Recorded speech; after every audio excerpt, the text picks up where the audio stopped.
Hey my wonderful YouTubers, this is again your girl Pretty Geek 85 and I'm here with another book review. This time I'm going to be reviewing Beautiful Disaster by Jamie Maguire.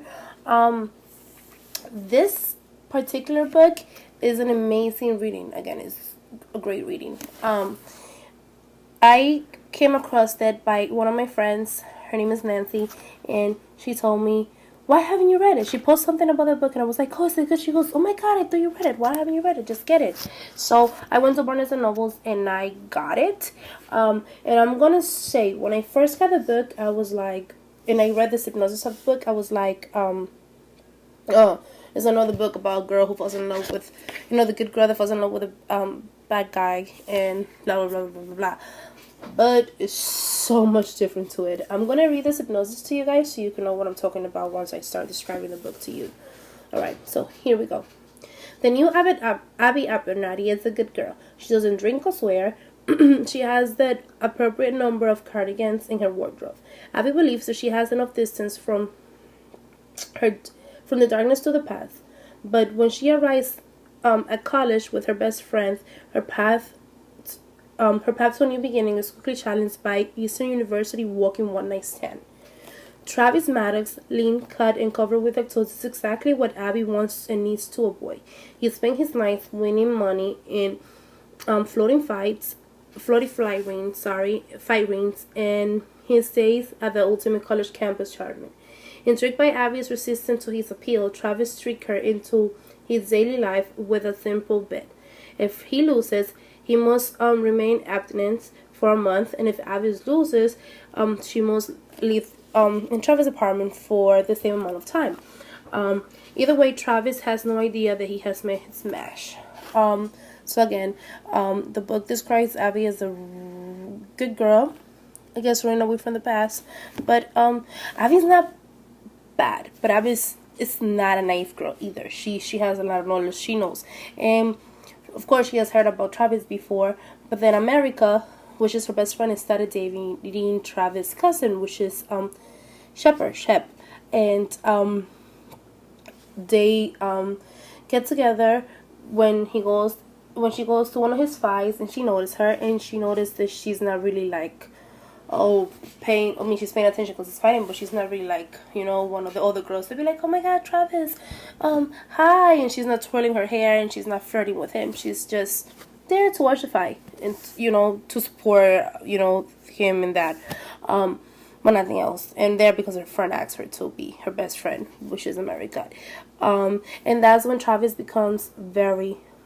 very, very intrigued by her, because he's the type of guy that is used to get noticed. So he says to himself, okay, so she's the only girl that won't holler at me and won't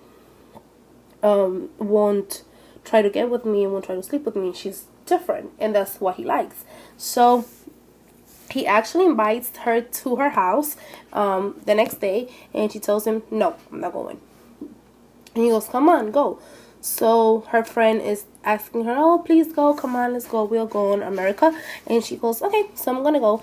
When they are in the house, he gets called to go into one of the fights that he does. In the fight, he makes him and Abby and him make a bet, and she goes, if you lose, he goes, if I lose the fight, she goes, you have to remain abstinent, you cannot have sex for a whole month. But if you win the fight, I stay with you for a month. And that's what he wanted to, because, he wanted to get with her. So he goes, okay. He goes, all right, but I'm not sleeping with you. He goes, okay, you're not sleeping with me, whatever. He actually thought he had it in the bag, but then he found out that he really didn't. So again, Travis is an undefeated guy, so he ends up winning the fight, and she ends up moving in with him. Something that is pretty crazy about this story is the book is really emotional. It's an emotional roller coaster, and when she moves with him, a lot of things starts to happen. A lot of feelings start being picked up by him and her. He noticed that, she's different. Maybe she's the type of girl that I want to be with. So he starts protecting her from everybody, from the world, from his friends. He doesn't let her wear shorts or nothing unless she's with him. He doesn't want her to go out if it's not with him. And she starts to notice all that, but she thinks it's because their friendship is growing. She doesn't really know that Travis is catching feelings with her. In the midst of all that, she actually starts to talk to this guy named Parker. Parker is like your good guy. He's like the overachiever guy, the guy that is getting ready to go to Harvard med school, the guy that she actually would like to end up with because she wants to better her future and she wants to become a better person.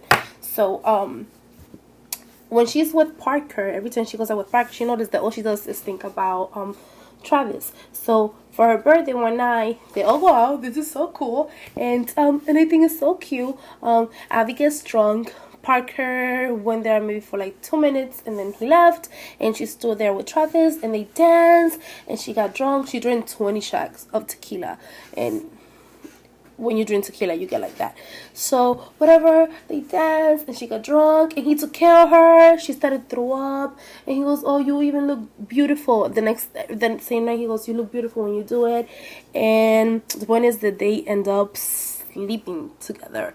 And when that happens, the next day Abby wakes up and she leaves without telling him.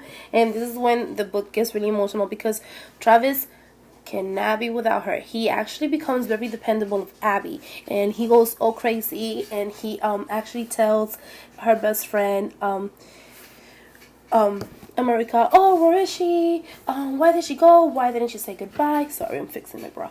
"Why she didn't say goodbye? This is crazy. Why would she leave me?" Da-da-da. So he starts to throw everything. There's a point there America calls Abby. He goes, "What did you do to him? He's going crazy. He's running all the he's breaking the couch, he's doing this, he's doing that, he's breaking everything in the house, he's really going crazy." So she actually speaks with him and she gets to calm him down. She also finds out that, he has feelings for her and that she has feelings for him. So she goes out with Travis and with Parker, and actually Travis calls her and Travis tell him that you don't have feelings for him, that you have feelings for me, that you are in love with me. And guess what she does? She actually no, she goes out with Travis and she calls Parker and she tells Parker, "Listen, I can't go on a date with you. I can't be with you because I have feelings for Travis." So she, ends up leaving the house, and the night before they have sex, and that's when he realized and everything happens. And again, the book is amazing. I think I already gave a lot of it away. But let's just say that towards the end of the book, toward the middle of the book, the past come back to haunt Abby. And Abby seems to get in a little bit of trouble after a Thanksgiving dinner in Travis' home. When she comes back home, she finds out that she got out and wants to visit her, and that visitor wanted to get her in trouble. So she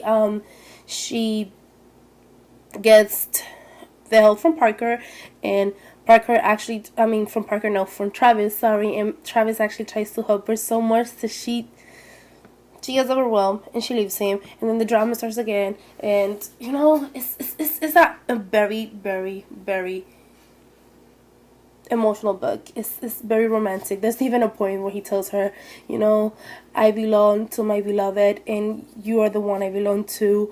And she goes, "I don't belong to you." And he goes, "Yeah, but I belong to you." And I thought that was so cute. The end of the book is amazing too. So again, I don't want to give a lot away. I think I already gave a lot of spoilers. Maybe I should have said that at the beginning of the video. But yeah, spoilers. A lot of spoilers were given away. But yeah, guys, do not get tricked by the synopsis of the book. Buy the book, read the book, love the book. The book actually has a sequel, which is this one, which I'm reading right now, which is Walking Disaster, and it's Travis' point of view. This is Abby's point of view and everything, and the second book is I think it's second and last book, which is Travis' point of view of the book. So guys, yes, get the book. The book is amazing. You're gonna love it. I give it a 4.5 out of 5. Why I don't give it a fully 5? Because I thought that the ending of the book, even though it was a wonderful ending, was kind of rushed. I thought it was going to take a little bit longer for the book to end, although the book is 417 pages. I didn't know the ending was going to be like so rushed, or maybe I felt it like that because the book is exciting from beginning to end.